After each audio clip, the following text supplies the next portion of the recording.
मैं हवन करता हूं, आप लोगों के 100% मैं एक चीज देख रहा हूं, 100%, 99 नहीं, बहुत से घरों में आपके पूर्वज मुक्त नहीं हुए।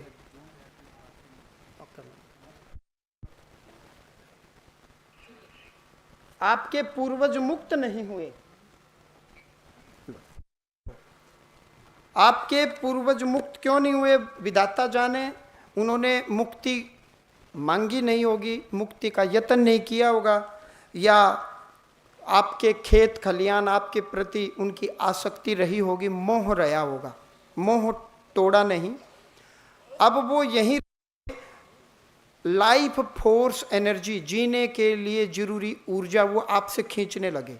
जैसे ही आपके शरीर से खींचेंगे तो आपके शरीर में रोग लगना चालू हो जाएगा, आपका शरीर कमजोर पड़ेगा, घर में झगड़े शुरू हो जाएंगे। तो पितर और पूर्वजों की गति मुक्ति के लिए यहाँ धाम में अमावस्या को भोग थाली निकलवाते हैं। आप अमावस्या निकालो, 100 रुपये में कुछ नहीं होता। एक आम जन 2 दिन में 100 रुपये की बीड़ी पी जाता है। अपने पितरों की गति मुक्ति के लिए उनको शक्ति मिले, ताकत मिले, बल मिले, वो परमात्मा के स्वरूप हो जाएं। अमावस्या भोग थाली हर महीने आपको निकलवानी चाहिए। मैं स्वयं अमावस्या को रहता हूँ। तंत्र को तंत्र काटता है। कैसे तंत्र काटता है? नारियल ये जो चढ़ाते हैं, ये नारियल नहीं, गरी गोला होता भीतर वाला, जो खीर में डालते थे, थोड़ा सा काट लें टंकी के ढक्कन की तरह। 2 लौंग, 2 इलायची, थोड़ी चीनी, उस ढक्कन को बंद कर दें। परिवार के जितने भी सदस्य हैं, दूर देश में चले गए तो वीडियो कॉल से फोन के ऊपर से उतारा कर लो।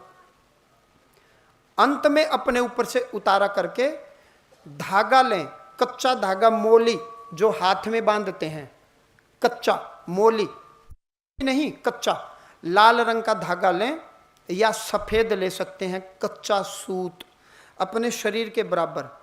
घर में कोई रोगी है तो उसके शरीर के बराबर, कोई मरीज है तो उसके शरीर के बराबर, यानी कि बलि एक की तरफ से दी जाएगी। वो आप देखो कि किसको ज़्यादा जरूरत है, किसके शरीर में रोग है, किसके शरीर में संकट है, उसके शरीर के बराबर धागा लें और वो धागे उसको उसके ऊपर बांध दें।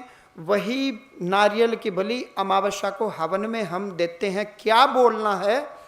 हनुमान जी महाराज, मेरे घर में, मेरे परिवार में, मेरे वंश में, मेरे पिता के ऊपर, मेरे ऊपर, मेरे परिवारजनों के ऊपर कोई प्रेत हो बाहरी, कोई संकट हो बाहरी, कोई तंत्र हो बाहरी, उसको हवन में फूंक दो।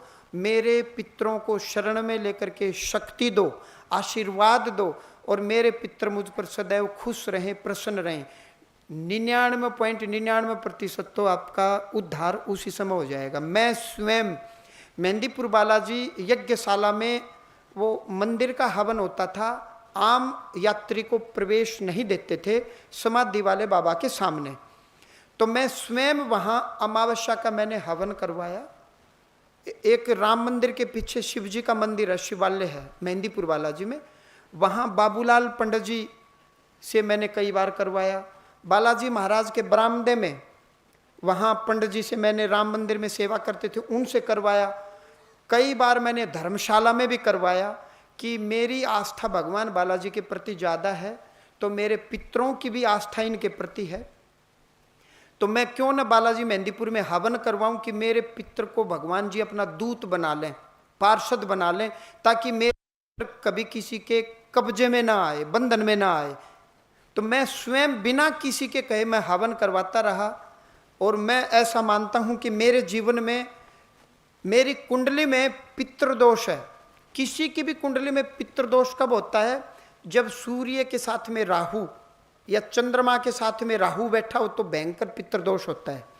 तो मेरी कुंडली में पितृदोष आया है, पितरों के कारण मुझे कष्ट रहा। लेकिन जैसे ही मैंने पितृ पूर्वज मुक्ति का प्रयत्न किया तो वही मेरी उन्नति में सहायक हो गए। जो कल तक मेरी उन्नति को रोक रहे थे, आज वही मुझे आशीर्वाद करके मेरी उन्नति कर रहे हैं।